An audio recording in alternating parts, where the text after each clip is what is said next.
যদি না হাইকোর্টের আদেশটি পুরোপুরি এখতিয়ারবিহীন বা গুরুতর আইনগত ভুল হয়, তবে আপিল বিভাগ তাতে নাক গলাবে না। আসসালামু আলাইকুম প্রিয় দর্শক, কেমন আছেন আপনারা? আশা করি ভালো আছেন। রিট নিয়ে ধারাবাহিক আলোচনার 43তম পর্বে আমি Farhaduddin Ahmed B advocate, appellate division, supreme court of Bangladesh আপনাদের সকলকে স্বাগত জানাচ্ছি। সুপ্রিয় দর্শক, বাংলাদেশের উচ্চ আদালতে আইনি লড়াইয়ের একটি গুরুত্বপূর্ণ বিষয় হলো ইন্টারিম অর্ডার বা অন্তর্বর্তীকালীন আদেশ। অনেকে মনে করেন যে হাইকোর্ট কোনো আদেশ দিলেই তা আপিল বিভাগে চ্যালেঞ্জ করে বদলে ফেলা যায়, কিন্তু আইন কি বলে সেটা আমরা আজকে আলোচনা করব। অ্যাকচুয়ালি আজকের এই মামলাটি হচ্ছে secretary, ministry of finance and others versus Jahangir Alam Khan. মামলাটি নিয়ে আমরা আলোচনা করব। এটা 4BLC-তে অ্যাপিলেট ডিভিশন এটা কেস, এটা 148 নম্বর পাতায় এটা আপনারা পেয়ে যাবেন। কেন আপিল বিভাগ সাধারণ ক্ষেত্রে হাইকোর্টের অন্তর্বর্তীকালীন আদেশে হস্তক্ষেপ করতে চায় না, আমরা দেখি তাহলে কোন পরিস্থিতিতে তারা হস্তক্ষেপ করেন। চলুন সহজে বুঝে নেই। এই মামলাটি মূলত একটি রিট পিটিশন থেকে উদ্ভূত।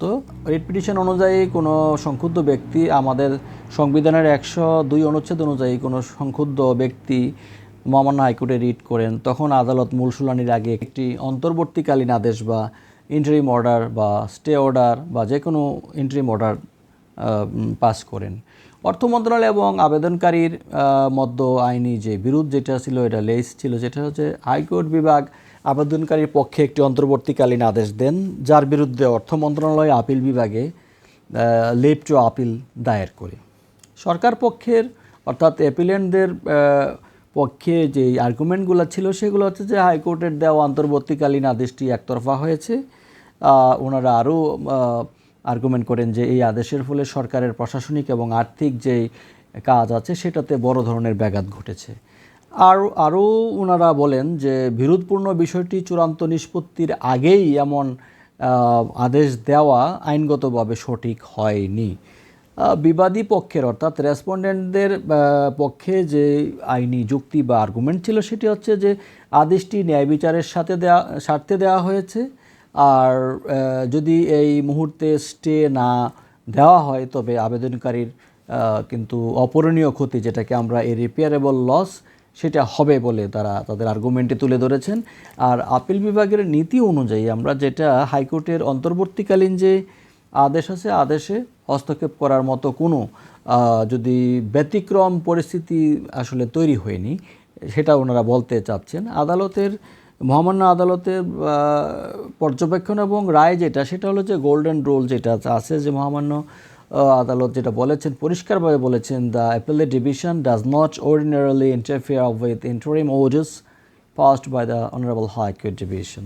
তো আসলে আদালত বলেছেন, যদি না হাইকোর্টের আদেশটি পুরোপুরি এখতিয়ারবিহীন বা গুরুতর আইনগত ভুল হয়, তবে আপিল বিভাগ তাতে নাক গলাবে না। আদালত পর্যবেক্ষণ করেছেন, এখানে পর্যবেক্ষণ দিয়েছেন যে উভয় পক্ষের মধ্যে যে বিরোধ বা লেইস বিদ্যমান সেটি হাইকোর্টে রুল নাইসাই আকারে বিচারাধীন আছে এখনও। সেই রুলটি চূড়ান্ত শুনানি হওয়া পর্যন্ত আগের আদেশটি বহাল থাকাই কিন্তু যুক্তিযুক্ত। আপিল বিভাগ মনে করেছে যে এই ক্ষেত্রে হাইকোর্টের আদেশটি ছিল ফেয়ার অ্যান্ড জাস্টিফাইড, তাই তারা পূর্বের স্থগিতাদেশ যেটা ছিল এটা তুলে নিয়ে হাইকোর্টকে দ্রুত রুলটি নিষ্পত্তি করার নির্দেশ দেন। এই রায়টি থেকে আমরা শিখতে পারলাম এইটুকু, যে উচ্চ আদালতে কোনো মামলা চলাকালীন সময় অন্তর্বর্তীকালীন আদেশ পাওয়া মানেই জয় নয়, বরং এটি একটি সাময়িক রিলিফ বা রেমেডি। আর আপিল বিভাগ সবসময়ই হাইকোর্টের বিবেচনামূলক ক্ষমতাকে অর্থাৎ ডিসক্রিশনারি পাওয়ারকে সম্মান জানায়, সেটা আমরা দেখছি। তো হাউএভার আজকের এই আলোচনায় নিশ্চয়ই আপনাদের কিছু না কিছু উপকারে আসবে। ধন্যবাদ সবাইকে। পরবর্তী যে কোনো আলোচনায় আপনাদের সাথে আবার দেখা হবে সেই প্রত্যাশা আজকের মতো এখানে শেষ করছি। আল্লাহ হাফেজ। আসসালামু আলাইকুম।